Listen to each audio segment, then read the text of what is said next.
Gaara tolsi baasa waaqni kee qoftichi as keessa hin gatamtu dhuguma jilbi kee laafenne dhiibama rifeensi mataa kee lakkoofsaan eegama jireenyaaf kan ta'u sitti filatama.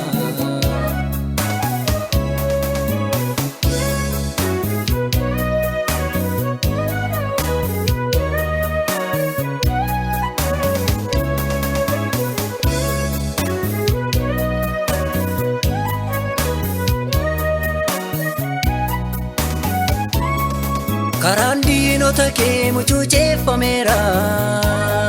homtuu sin danda'u gooftaan si dibeera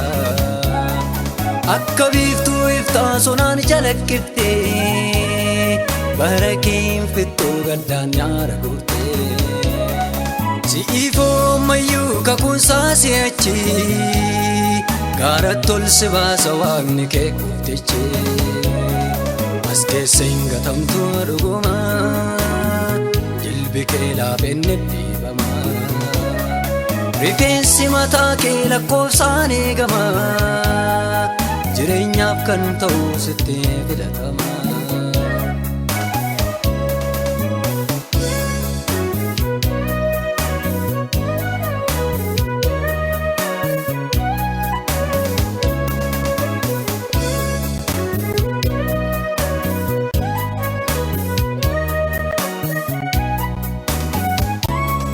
Yaadaanis qabeetu akeekaan su'aame dogoggoraan se'in waan wallaalchifame iddoo akeekkateen si ga'uu danda'a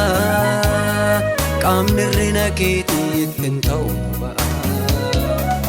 si'ifoo mayyuu kakuunsaa si'achi gaara tolsi baasa waaqni kee qoftichi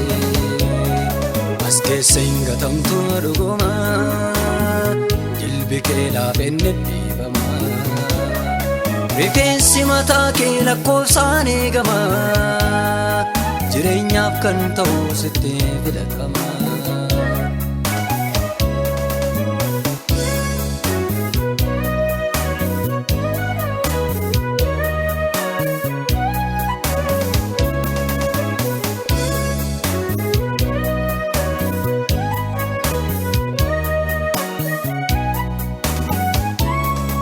Kunis dinqii miti middoon ati geesse si'achi safaraa bakkee siif bal'ise ulfina Waaqayyoo ija keen argita amartii qubasaa taatee keeyyatamta si'ifoo mayyuu kakuunsaa si'achi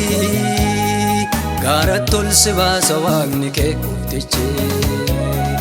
as keessa hin gatamtu dhuguma jilbi kee laafenne dhiibama rifeensi mataa kee lakkoofsaan eegama